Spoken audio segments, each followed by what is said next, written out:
Today we're doing a deep dive into Colleen Hoover's It Ends With Us. We're working from a really insightful book review here.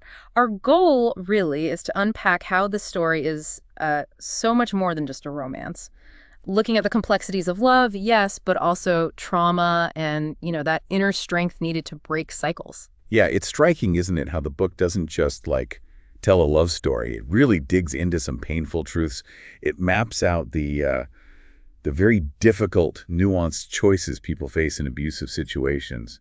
Makes it way more powerful than your standard romance read. And the center of it all is Lily Bloom. She's set up as this really strong, ambitious young woman, moves to Boston, wants to start her own flower business, leave a difficult childhood behind her. Definitely determined. But then she meets Ryle Kincaid, handsome guy, successful neurosurgeon, and the chemistry, it's instant, intense. Right, but that review really highlights this contrast, doesn't it? He's charming, passionate. Totally. But then there's that aversion to commitment and those flashes of temper. That's key. The source makes a big point of that early on. It sets up this tension immediately. You feel pulled in, but also a little wary.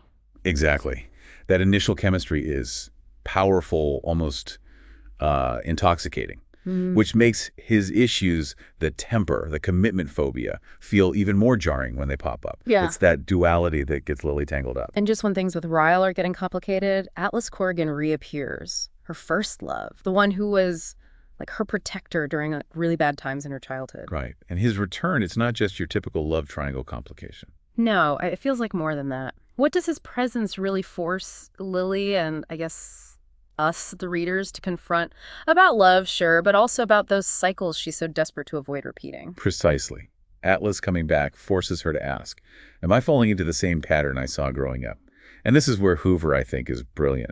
The portrayal of the abusive relationship is so honest. It doesn't simplify it down to just leave or easy right-wrong answers. Which is often how these things are treated. Exactly. It shows how love and real pain can confusingly coexist. It even hints at how abusers themselves might be trapped in their own trauma cycles, which makes walking away incredibly difficult, not just a simple decision. Hoover, drawing on personal experience, adds that layer of authenticity, too. And that feels like the core bravery of the book. It doesn't flinch from the tough stuff. Critically, it doesn't glorify the toxicity either, which is a trap some stories fall into. It Ends With Us, instead, feels really empowering, especially for women, I think. Absolutely. And the title itself, It Ends With Us, that's so direct, isn't it? It's Lily choosing to stop the cycle, not just for her own sake, but thinking about the future, too, stopping that inheritance of pain. And the way Hoover tells this story, the prose is very engaging, accessible. She weaves in flashbacks, often through Lily's old diary entries, mixing them with the present day. It gives you this really full, raw picture of what Lily's going through emotionally. You're right there with her. So when you step back from it all, what's the heart of Lily's story? It's definitely not just another new adult romance. It feels like it's fundamentally about resilience, right? Yeah. About recognizing your self-worth and finding the, incredible strength to choose yourself, even when that choice hurts like hell. Even when it means letting go of someone you do still love. That's a powerful summary. And it leads to a question maybe for you listening.